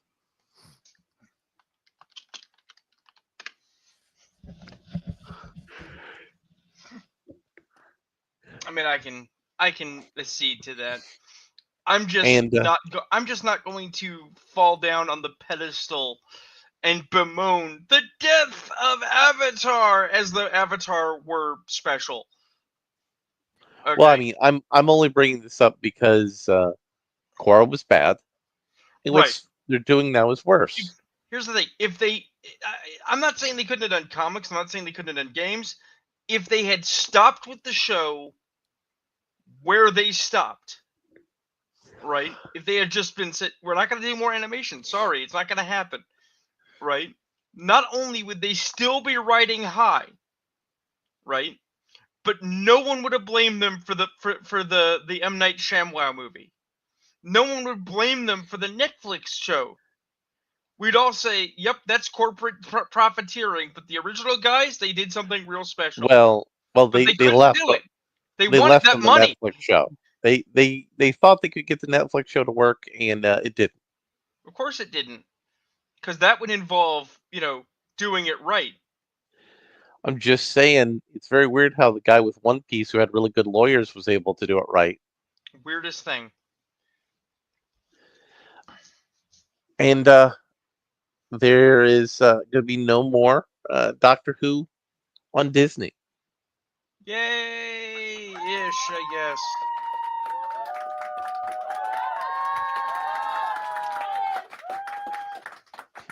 Disney paid for 2 years, and they're like saying, "Yeah, no, this isn't working for us, dog." You should just thought that there'll be no more Doctor Who, but you qualified it with on Disney. Well, here's the thing: the BBC is going to continue with Doctor Who, and since they gave the rights to distribute it to Russell T Davies, he's going to find someone who will take Doctor Who. The only question is, will they be able to pay for it?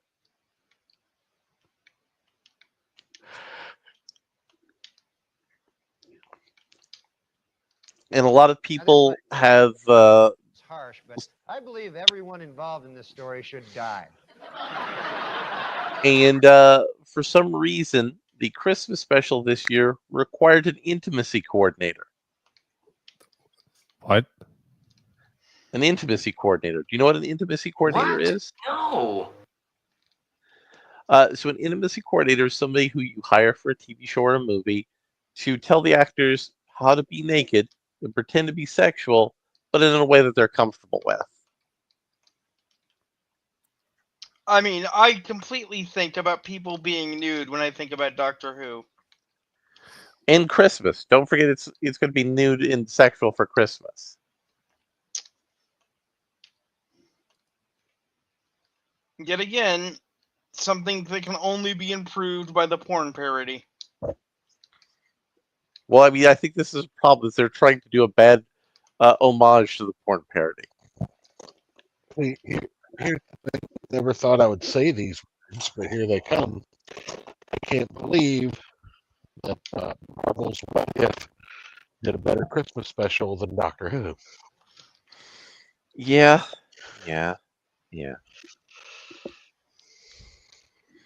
So, speaking of Doctor Who, though, I was thinking maybe we should, next time we sit down, play some Magic the Gathering, we should play the Magic the Gathering Doctor Who decks. Nope. I'm okay with that. Why not, Rune?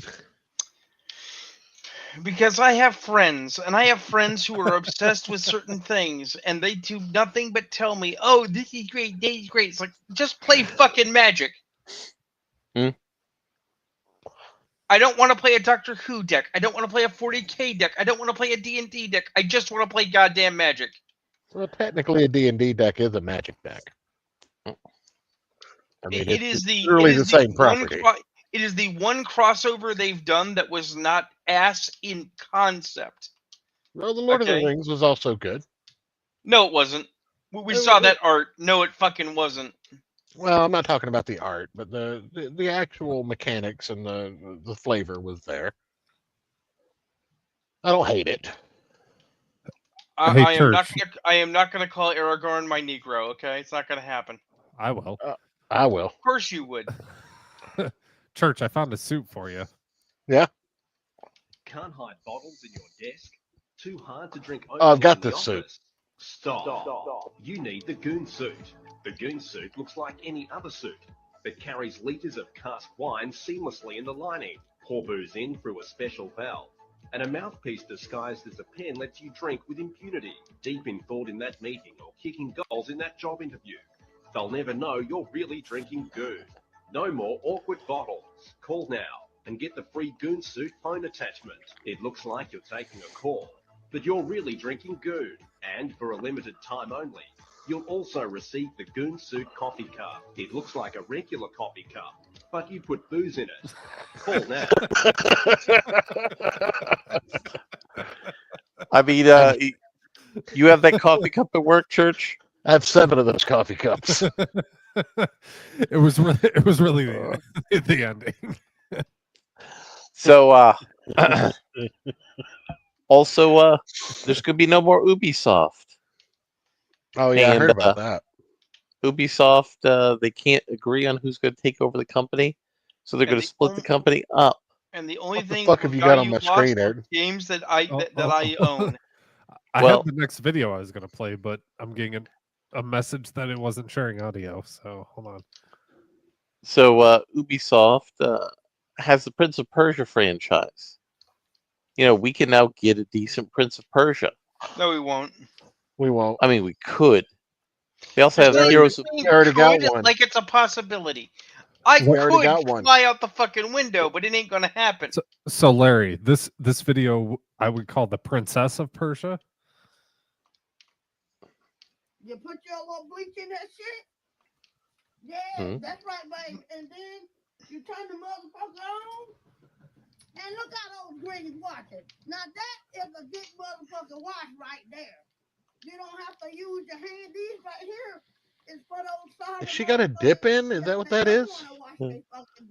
That's phenomenal. Or it's syphilis. Those greens are getting very good and clean.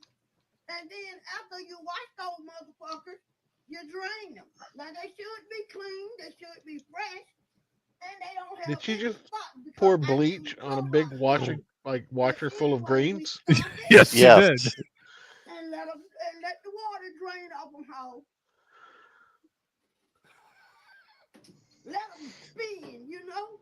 You know what spin means? Let those motherfuckers spin all around in the motherfucking damn washing machine. Get a good spin, bitches. Let them spin. And when those motherfuckers get... I'm not hanging out with you guys anymore. No, I got something to Put them in the motherfucking dryer. You got to dry those bitches so they'll be good and clean and dry. Just like your motherfucking clothes you put on. Yeah, bitches, they spinning real good. This hurts me. I want to know what she did to her washer that she can open the lid and it keeps going. Most of the old ones do that. Yeah. Oh, do they? That's right, how Yeah. you stop it and look, bitches. Look how clean those damn greens are. You can eat off the motherfucking floor with them, ho. You take those motherfuckers out and let them bitches drain. Let the bitches drain. Let the water drain off the bitches. That's right, ho. And you put them in the motherfucking dryer. That's it right there. You put those bitches in the dryer. I wonder how many people she kills every year. And you let those motherfuckers dry. But anyway, I done gave y'all a good lesson on how to wash y'all motherfucking green bitches. Y'all bitches in holes out there, and that's what y'all do. I see y'all motherfucker later. Peace out, hoes. Thanksgiving, bitches. Peace out. Happy Thanksgiving, hoes. Peace out. That was terrible, Ayrton.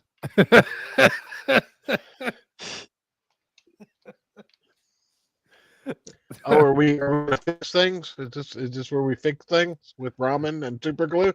No, so this Larry, you actually might like this. This is the best way to like save and hide your money. 如果这次挣钱没被老婆发现，我会买一包好烟，然后拍个照片。 That's actually pretty impressive. 我的朋友圈。如果这次挣钱 just 没被 wait. 老婆发现，我会 I 买 actually 一 I 包 actually 好 appreciate 烟， this. 然后拍 I 个 knew you 照 would. 片发到我的朋友圈。如果这次挣钱没被老婆发现， But 我会买一包 I feel 好 like 烟。 he has perhaps 然 gone a 后 little 拍 too 个 far 照 here. 片发到我的朋友圈。如果这次挣钱， Now that was good. That one was good. I hate everything. I don't know why I can't do this fucking show. Because you need people to play Magic with. This Oh, bad. actually, this, How dare I be this one painfully accurate? This I don't one need it. legitimately is good. I have a new game. How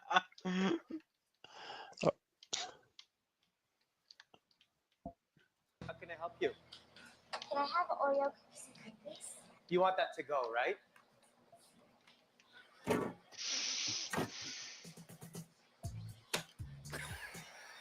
The fuck? Can I have that in a cup, please? You want a cup? Yeah. Sure. Cup? Can I have the ice cream inside of the cup? Yeah. Okay. No, inside the cup. Yeah, hold on. Okay. So it's like up in the cup. So exactly like that, except don't Hold on. redo it. Okay.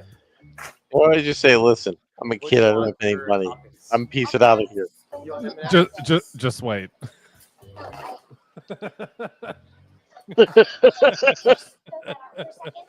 Fill it up?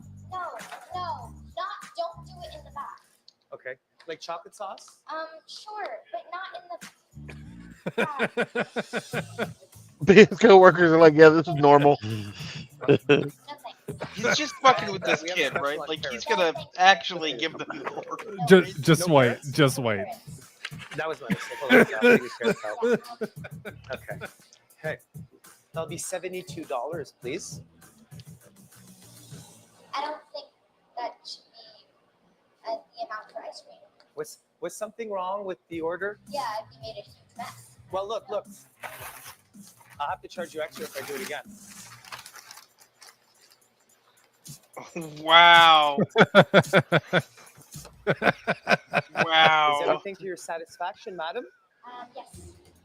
That was actually pretty good. That was actually pretty good. I appreciate that.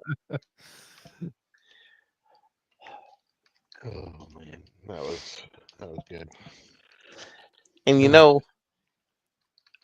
there are things you can prepare yourself for, church, that are happening in the future. I don't know that I want to know. You mean like this when I invite you guys all over for a barbecue? No. That'll be nice. Am I gonna have to fight interdimensional beings and go toe to toe with gods and people way above my pay grade? Oh yeah, I'm lacing you to all of the die. food with DMT. Yeah. Okay. We are all part of a massive biological experiment. Well, I mean, there's the Mufasa movie coming out here soon. Are those intestines? Yes. Okay. Now, church. I thought they weren't giant shrimp. I was worried there for a minute. You know, there's actually a YouTuber who goes to find the most disgusting foods to eat.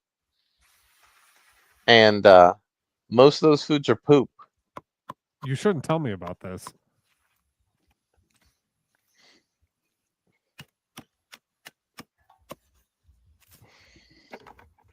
Come on, are you not turned on by those chopping skills? No, it's good skills. No, they're not.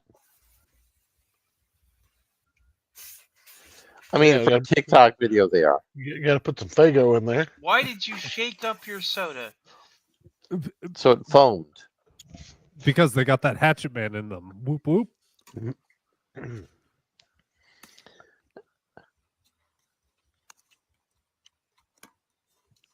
So I got a lunchbox. My wife got. We give each other our Christmas gifts early because Christmas is not the kids. So she got me a pair of shoes and a lunchbox. That's nice. My lunchbox came with several small containers so that I can put all the things I like to carry to lunch. Some yogurt, and cottage cheese, and different dishes that don't mingle together as they need to be heated and or not. Did you say yogurt and cottage cheese? Yes, yogurt for breakfast and cottage cheese for midday. Why? Oh, did you not hear the sound clip that I played? No. Oh my. Yeah, oh yeah. Yes. They're not together. In separate containers. You get the yogurt and the granola for breakfast. and then kind of cheese for a midday kind of thing, right before lunch, about an hour or two before. So it's good for digestion. Anyway, So if you guys haven't seen, I actually did put a video in the private chat there. All right, I'll pull go that ahead up. and bring that up. So in this, I found myself not wanting to continuously have to buy boxes upon boxes of disposable silverware. It's bad for the environment. So I was like, okay. It really sucks that they're getting rid of plastic, because now I have to just choke sea turtles by hand. Right, but I was browsing on Amazon to find some silverware, like a small set that I could just carry with me, a little case or something. Yeah. And I came across butterfly knife forks. Hell yeah. That sounds amazing. And butterfly knife spoons. Dude, that's fucking... Send me the link, please. I got it. All right. Pull it up. Go ahead and bring up Rune's video. Look, if I get a full-on bachelor apartment, I want to get like a whole set of those for my my footwear. Real quick before we play Rune's video, I keep forgetting to bring up to you guys, me and a coworker, we were talking about the wheelchair Dungeons and Dragons thing, right? Mm-hmm. So we were thinking of ideas of other ways to make other classes like disabled in an entertaining way. Well, I mean, there's tieflings. They're disabled by not having souls.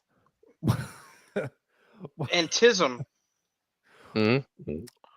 Well, we were thinking like an orc with PTSD, right? No, see, that would actually be smart. That would actually require intellect to play.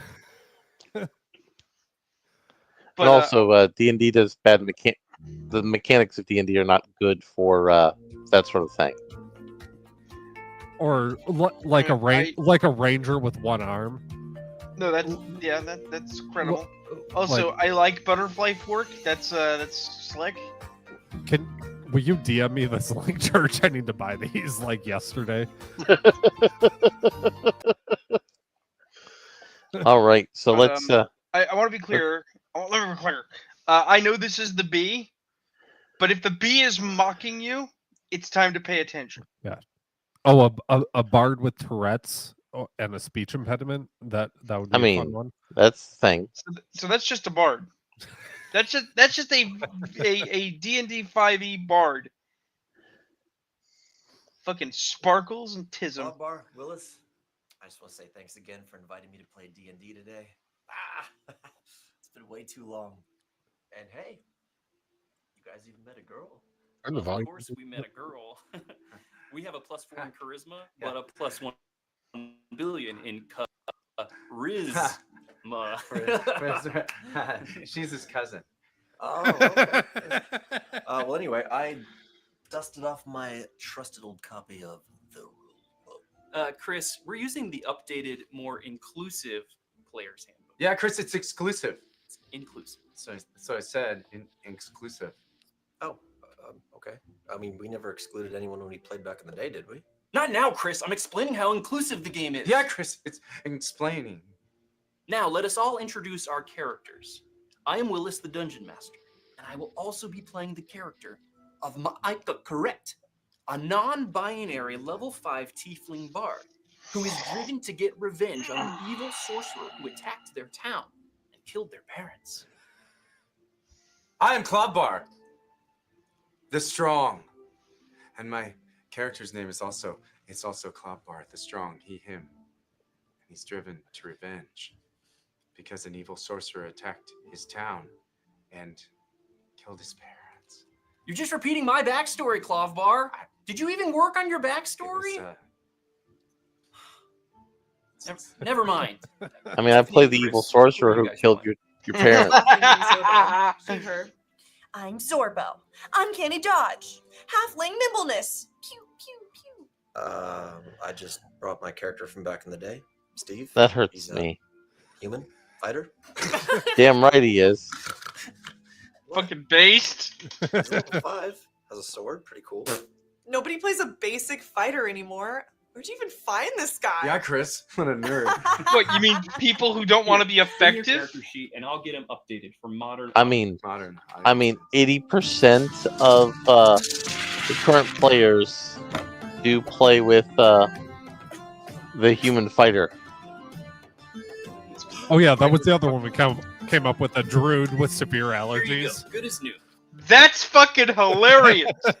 I would play that. Druid with hay fever. Done. Dragonborn. No, like dandruff allergies. Dragonborn.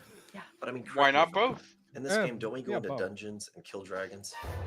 Okay, what is that? What does she do? That's our safe sign. The latest edition of D&D encourages all players to hold up a safe sign. It is in the book. I've seen it. Wait, that's actually in the I'm book. uncomfortable That with is the in the book. colonialist implications of occupying a dungeon and literally genociding dragons based on racial stereotypes. Oh, and in case you didn't know, I'm half dragon. You mean your character's half dragon? No. I feel very uncomfortable by this video, Rune. You kill them. Chris, the rest of the group is clearly uncomfortable with the direction that you're taking Dungeons and Dragons. You mean the direction of going into dungeons and slaying dragons? That's correct. Here, you'll also need to fill one of these out. It's a game expectations form. You need to fill out all your potential triggers. For example, Yep. we're all triggered by racists, such as people that are racist against dragons. But I also have my own personal triggers, such as white supremacy, cis heteronormativity, economic arrangements that could be considered capitalistic. So we put those things on the form so the dungeon master knows what to avoid. It also tells players what potentially sensitive elements might come up in the scenarios, like, for instance, depictions of fascism or NPCs with bigoted belief systems, or maybe even sexuality and nudity. Sex and nudity. Bigots? Look, I just want to delve into dungeons and slay some dragons. Ugh, Are you sure this is D&D? totally. The latest rules updates really improved the game to make it more inclusive and sensitive to all players. Is that a beholder? Why is it so cute and friendly? Oh, beholders are cute and friendly now. Look, whatever. I'll fill the forms out. Okay. Sensitivity forms are all filled out. I won't be triggering anybody anymore. My fighter is a non-binary dragonborn dude. I mean, they. Let's get into the fight. What now? Well, we don't. This is why I have always Fight. said the X card was Say, fucking bullshit, then by the what way. do you even do in this game?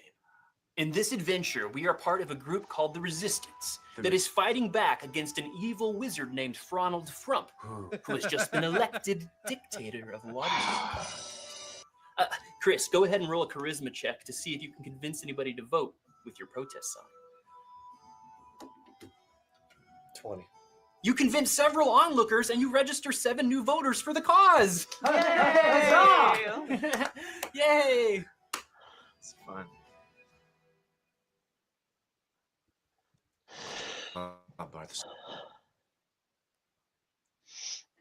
Yep. I mean, that was fair. That was a fair response from And Church. fled.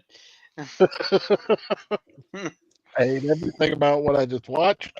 It- If that's what Dungeons and Dragons is like now, I think everyone involved should be killed. The best part of that thing was the times the bee actually had to drop character and say, "We didn't make this up," because they knew it was too stupid to be believed.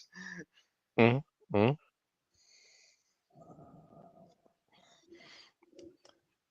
And the Elon Musk purchasing Hasbro rumor is, although apparently, No, it's not gonna fucking happen. I mean, again, Elon actually has a good business reason to do it. Oh, so he can get the rights to the Transformers, and then be able to make his own licensed robots named after the Transformers. Play the Let's clip. talk about something more important. Wait, Aaron, hold on, Larry. Play the clip. It should be loaded in the back end still. Which one? The Transformers clip. Oh, the one. Oh God! Here we go. I drink copious amounts of hard liquor, and these motherfuckers get one beer in them, and they get fucking wild. But me, I'm just like, I don't want to fucking express what I'm thinking on the internet. It'll get me locked up in fucking Guantanamo Bay. You'll fucking think that I'm the next Alex Jones out here. What the fuck are you doing to me? I don't like that they're making the Transformers gay. Well, you know that is the main topic of the evening. Well, look. We can't make the Transformers gay because Transformers have male and female input. My pronouns are they, them. Thanks. I'm Sam. I'm she, they, but you already know that. Inputs. They're and male trans. inputs don't inter.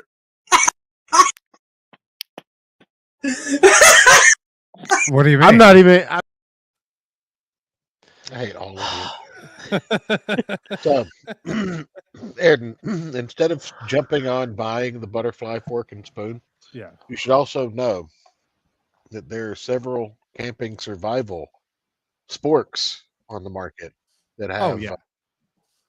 flint involved, like with flint and sparkers. You really went down a rabbit hole trying to find something. I really wanted the spork. That's what I initially wanted, but the butterfly. There's also a folding pocket knife utensil. You know, there's a lot you can do. I mean, you a fucking multi-tool utensil with a bottle opener on it. I mean, you drink beer and eat beans. 90% of your weekend. I mean, yeah. You don't have to call me out like that. No, I eventually I did settle on a standard fork, spoon, and knife set with chopsticks. And with chopsticks. So you're saying you've played Knifey Spoony before? Yes. He has. I He have. has.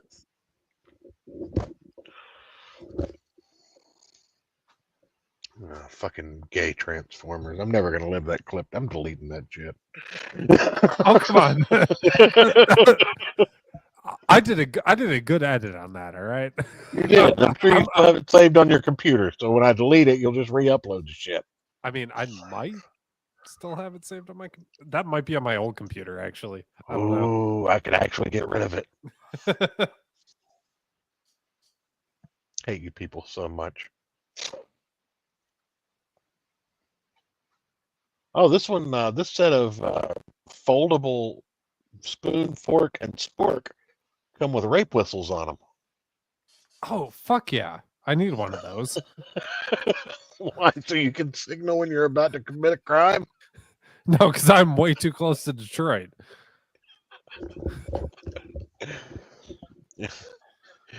It's not to announce your presence, Ayrton. It's to defend yourself.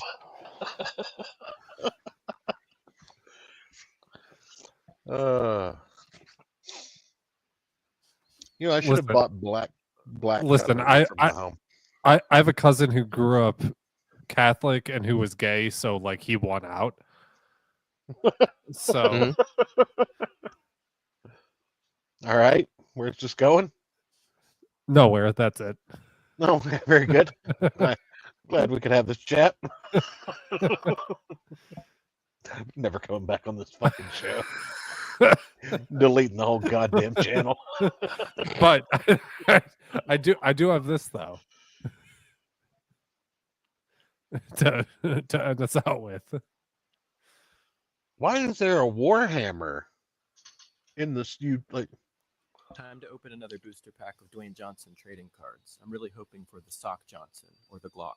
Okay, first up is the Chalk. This is a very common card. There's also nothing special about the Jock, but it's always popular for some reason. Maybe just because it's shiny. All right, the Sock. This guy wields the Rudy Poo Stank of total incapacitation. The Knock. No one knows what this is except for archery nerds. The Shock. Haters will say it's just heat lightning. Whoa, the Hawk. This guy's actually a very talented wrestler. Next is the Stock, who's the king of the Pow Jones Industrial. The Croc. Okay, let me just say, not everyone likes to smell what the Rock is cooking, but this thing feeds a family of 4, so I say let him cook. The Flock. Blah. The Block is pretty cool because he's got that mobile home front step physique that made him famous. Plus 3 holes. Dude, the Lock. And its foil. No one's gonna believe me that I pulled this card. Next is the Glock. Yes, I've been waiting for this card so long. I'm gonna open carry it. Oh, Now that's something good to take us home on. Well, Good night, on that- everybody. before we good night everybody on that. Let fill the last few seconds of the show. You know, there's a TikTok / YouTube channel of this guy who created a trading card game called Divorced Dads. How much does it cost? You can't buy it. Ayrton had kids. I'd buy it for him.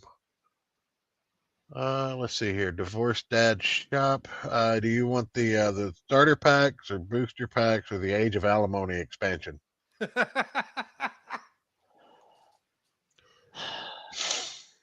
You can get a starter pack, starter deck for $25. Booster packs are $10 each. You can also get play mats, sleeves, the Ring of Darkness. It's pretty great. Pretty great. Now, can we play this game in that website thing you made us all sign up for? I don't know. Let me check. I don't think so. I don't think it's made it that far yet, but yeah, not that popular yet, but we'll see.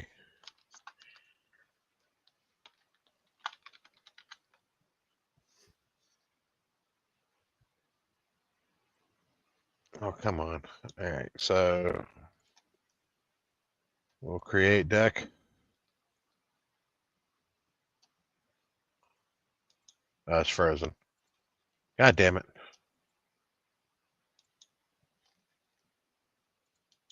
Nah, it doesn't look like Divorced Dads is on here, but it ends the house. Got a short video here, and we'll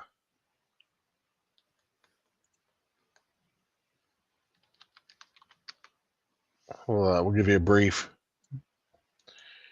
intro to Divorced Dads, and then we'll close the show out. Just because I like all these mockery card games that are coming up. Give me hope that the trading card ingenuity isn't dead. We got another pack of Divorced Dads Age of Alimony expansion pack. Let's see what we get. Come on.